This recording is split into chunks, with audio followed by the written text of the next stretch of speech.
Hey Alexa, can you tell me what the Massachusetts Association for the Blind and Visually Impaired has been up to in 2020?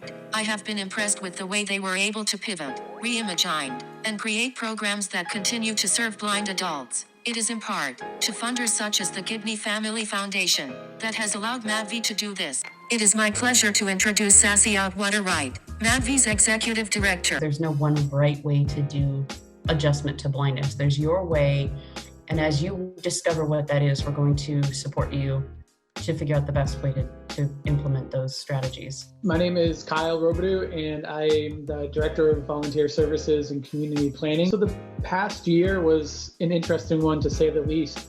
And because of the talent of the team, we were able to transition in March. And our team is very solutions oriented.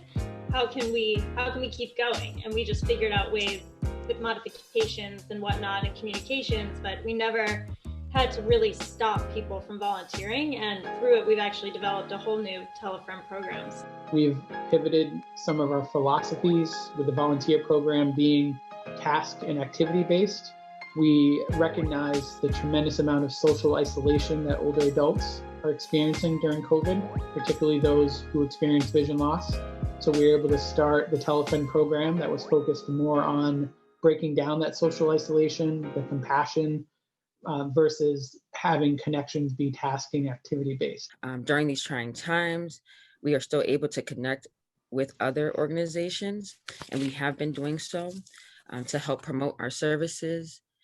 We recently teamed up with PGK, Project Giving Kids, where we did a virtual education. Imagine thousands of kids experiencing something wonderful for someone other than themselves, spreading happiness, which then helps build their own confidence and better relationships. Hi, my name is Nija. How can we make this happen? Enter Project Giving Kids. So what we're going to do is we're going to start with the bump dots.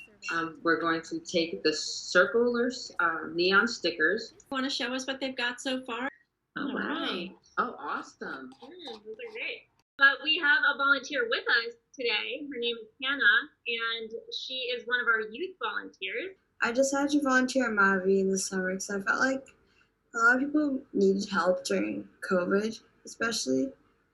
And I understood that this is a really tough time for everyone.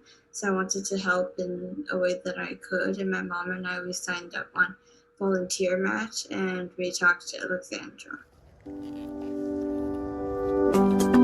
What are you doing today? I'm here to celebrate our volunteers. How are you doing that?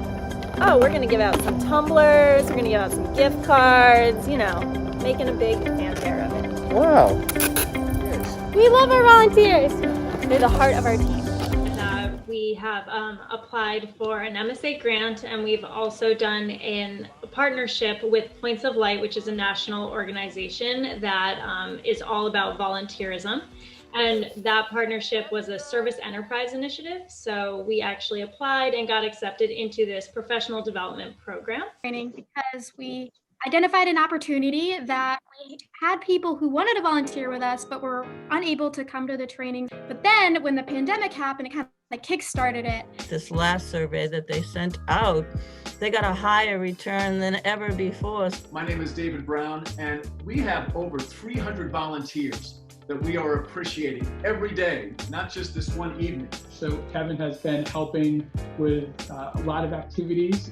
And then also during COVID, Kevin on his own reached out and contacted Allie and said, what more can I do? When we talk to a participant who may have challenge reading their mail and are not comfortable having a volunteer in their home, we're able to refer them to our Access Technology program that can teach them the skills to use either Skype or Zoom. And it says, may this season of beauty be a season of joy for you.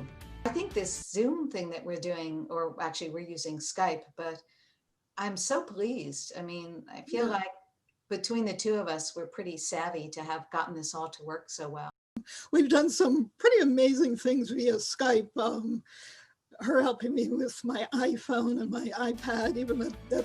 Thank you, Gibney Family Foundation. I truly appreciate your support of MAPV. It means a lot.